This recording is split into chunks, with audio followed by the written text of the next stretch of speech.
વાલિયાના વટારિયાની Shri Ganesh sugar બચાવ સમિતિ દ્વારા કસ્ટોડિયન કમિટીને બરખાસ્ત કરવા અને ચૂંટણી યોજવા મુદ્દે કલેક્ટરને આવેદનપત્ર પાઠવવામાં આવ્યું હતું। શ્રી ગણેશ ખાંડ ઉદ્યોગ સહકારી મંડળીના સભાસદ ખેડૂતો નટવરસિંહ સોલંકી સહિતના શ્રી ગણેશ સુગર બચાવ સમિતિના સભ્યોએ ભરૂચ જિલ્લા કલેક્ટર કચેરી ખાતે આવેદનપત્ર પાઠવ્યું હતું, જેમાં જણાવ્યા અનુસાર ગુજરાત સરકારે મંડળીના સભાસદો દ્વારા ચૂંટાયેલા વ્યવસ્થાપક મંડળને બરખાસ્ત કરી માર્ચ 2022થી કસ્ટોડિયન કમિટી નિયુક્ત કરી છે। આ કસ્ટોડિયન કમિટી મંડળીના વહીવટમાં તેમજ સભાસદોના વિશ્વાસ સંપાદનમાં સંપૂર્ણપણે નિષ્ફળ રહ્યું હોવાના આક્ષેપ કરી કસ્ટોડિયન કમિટીને બરખાસ્ત કરવા અને તાત્કાલિક અસરથી ચૂંટણી યોજવા માંગ કરવા સાથે 4 માંગણીઓ કરી છે।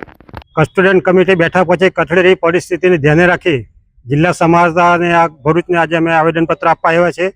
જે દિવસથી કસ્ટોડિયન કમિટીની નિમણૂક થઈ ત્યારથી આજ દિન સુધી સદરુ સંસ્થાની પરિસ્થિતિ વર્ષોનો વર્ષ કથળતી ગઈ।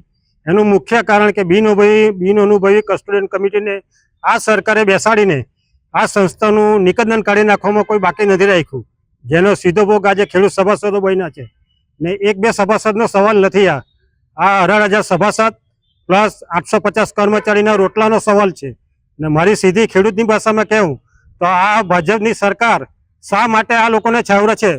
આખા ગુજરાતની અંદર વહીવટદારોની નિમણૂક થઈ ગઈ છે, આ લોકોની મુદત પૂરી થઈ છે, તો શા માટે ગણેશ સુગરમાં કસ્ટોડિયન કમિટીને અધિકારીની નિમણૂક કરવામાં આવતી નથી?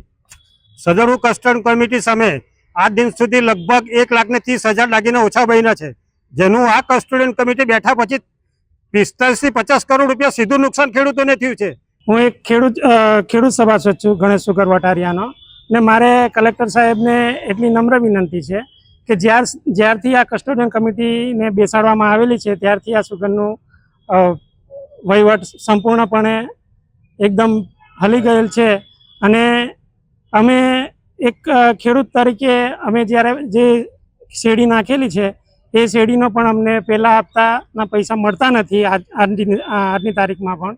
એટલે કલેક્ટર સાહેબને અમારી નમ્ર વિનંતી છે કે આ કસ્ટોડિયન કમિટીને હટાવી અને ચૂંટણી આપવામાં આવે અને સભાસદો દ્વારા નવું બોર્ડ ચૂંટી અને આ સુગરમાં નવું બોર્ડ બેસે અને અમારો વહીવટ કરે, એ અમારી અપીલ છે।